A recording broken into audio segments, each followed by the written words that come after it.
So I built this pallet wall in my new living room out of these old used pallets that I tore apart and reconditioned. And I'm gonna go ahead and put a sealer on it today. So I'm gonna show you guys what that looks like, what I decided to go with, and give you guys a couple good tips if you decide to put one of these walls in your house, a few things you wanna look for, and a few tricks and tips to make it a little bit easier when you're building it.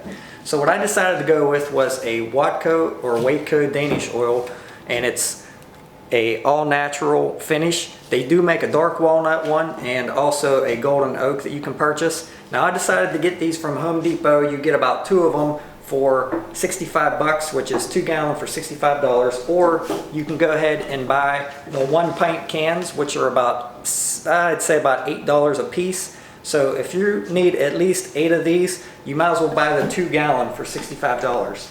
Depending on what state you live in is dependent upon what VOC level you can buy. This one here is a 350 VOC.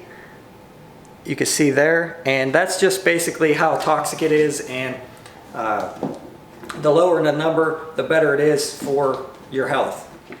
So I'm going to go ahead and show you guys a couple samples that I did. Now on top here, this is a natural, which is what I'm going to use. This is what the board looks like before any sealer is on. That's strip in the middle, and the bottom one is a golden oak. This one here is a natural. And this one here is a golden oak. So we got the natural, golden oak, natural on top, golden oak on the bottom, and I'll show you guys one more here. On top here is the dark walnut, and on the bottom is a polyurethane satin finish.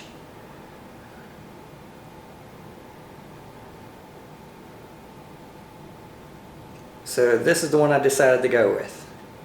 Alright guys, so now the number one thing you want to do if you build one of these pallet walls in your house is you want to do your research on the codes on the sides of the pallets that are stamped in. You don't want to get one that has bad pesticides in them and be cutting them, breathing the toxic fumes in, and bringing that into your house for you and your family to get sick. So make sure you guys do research and use pallets that are safe to be reclaimed. And a few other tips that I want to give you guys right now about when you're building one of these walls is that when you tear the pallets apart, I found it very difficult to get the boards off without breaking the ends of the boards. Most of the nails when they build pallets are spiral nails or ring shank, and they're really hard to get out. So what I decided to do was just cut all the nails off with a Sawzall, leave all the heads of the nails in the boards, which gives it a really nice look on the wall. I like that old rustic look, and I just finish nailed them right to the wall with small finish nails. So what I decided to do was I had a framed wall, and I just put OSB board on the wall, and then I nailed the boards to the studs where I could, and then on the ends I just nailed them right to the OSB on an angle and made sure not to use super long nails so you don't hit any wires or anything behind when you're nailing the boards up.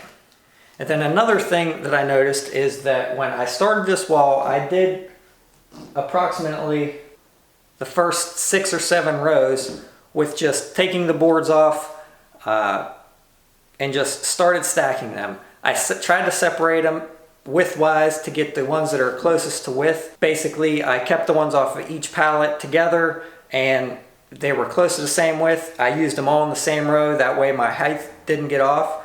But I found it very difficult because none of them were exactly the same. There was little variances, and you had to pick one end up or one end down, then there was a gap between them. So basically what I decided to do, which made life a lot easier, was run them through a joiner, and then I ran the other end through a table saw and made them all within the same width. I made about 2 or 3 different size widths based on how much I can get out of the board. So I separated them into 2 or 3 different stacks and then ripped those all down to the same widths and used those widths for the same rows that were all the same. Once I did that, the wall went up super quick and it was super easy. It did take a little more time to prep the boards to get them to go on, but once I did that, they went right on super easy. My wife helped me do it. So that's just a few tips to make your life easier if you decide to build one of these walls. Now, we ended up putting 2 recessed shelves in the wall, and we wanted something a little bit more modern for the back of that. We were gonna just do wood in the back, but we decided to use a metal and hammered the metal to make it look like a hammered metal. And what we used for that was cold air return metal from Lowe's. You can get small sheets. I just glued it right to the back, which is drywall on the other side. And I'm gonna go ahead and trim them out around there once this is all done and throw a few shelves in there. Now what I may do in the end is put this Varnish finishing wax on here. And if I end up doing that, I'll make another video, show you guys what that looks like before and after. There's a lot of people that like this stuff as well. So that's why I got this to try it out, and I'll let you guys know what it looks like. Now this Danish oil, it says on here that it stains, seals, and protects. It penetrates deeply and will not crack, chip, or peel. Alright guys, so let's get this on here and I'll show you guys what it looks like. If you haven't done so yet, please subscribe and please click that like button if you found this helpful, and share this video if you think others will as well.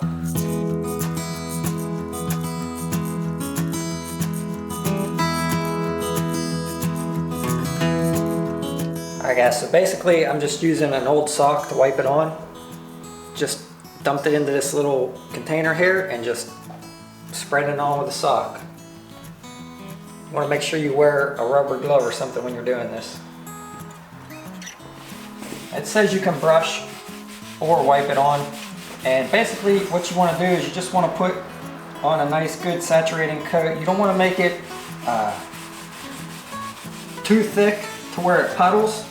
You just want to put on enough to where it soaks it in good, and then after about 15 minutes it says you can go ahead and put on a little bit more if you need to, and you can even touch this up later on in the future.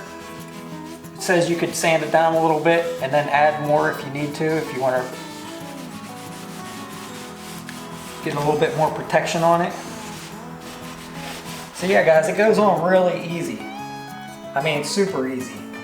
And the only thing I did to these boards beforehand to precondition them, I didn't use a preconditioner or anything. I just sanded them as we tore the pallets apart. My wife sanded the boards a little bit before we put them on the wall, which made it a little easier.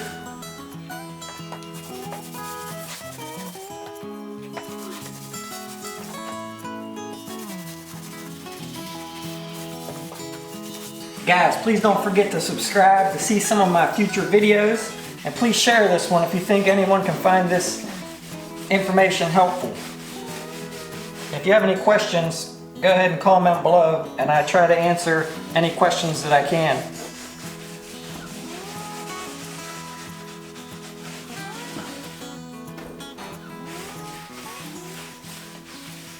Let's go ahead and get back to the time lapse so I don't bore you guys.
Alright guys, so there's what it looks like with two coats on. I put the first coat on fairly heavy, waited for it to dry about 20 minutes or so, and then put another coat on. It's still drying. It did darken up the wood a lot, but I'm going to wait till tomorrow morning to show you guys what it looks like.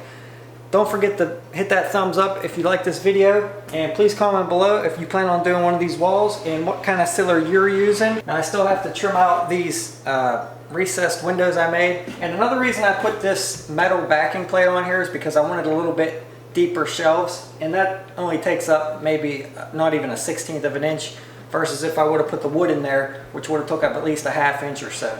Alright guys, so this is the next day and this is what it looks like. It definitely did darken it up a little bit, but I'm actually pretty happy with the results.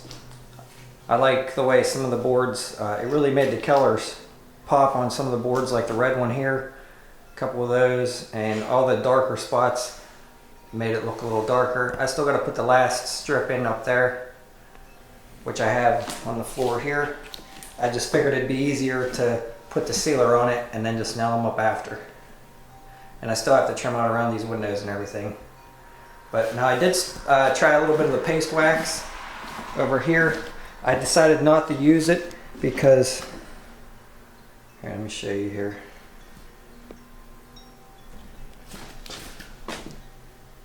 I put a little bit on this corner and then on this one here, but you could see where I used it, see how the wax kind of got in the grooves and turned a little bit white.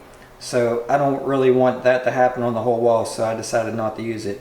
I don't know if you could remelt it maybe with a blow dryer or something and get it to even out, but if this was completely smooth wood, I'd say the paste wax would work great, because it did work on this piece here.